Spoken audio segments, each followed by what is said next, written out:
અંકલેશ્વર શહેર એ ડિવિઝન પોલીસે પિરામણ ગામની સીમમાં થયેલ એક અજાણ્યા યુવાનની હત્યાના ચકચારી બનાવનો ભેદ ગણતરીના દિવસમાં ઉકેલી નાખ્યો છે. આ ગુનામાં સંડોવાયેલ 2 આરોપીઓની ધરપકડ કરી હતી.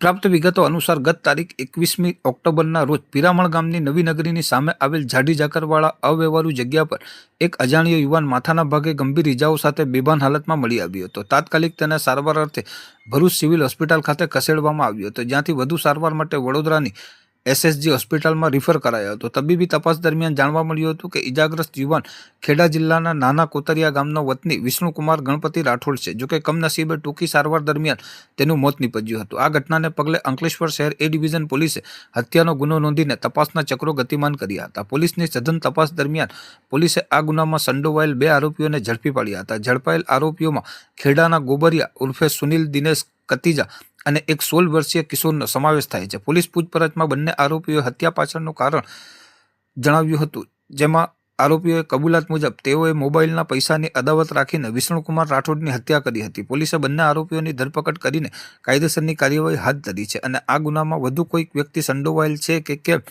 તે દિશામાં તપાસ ચલાવી રહી છે.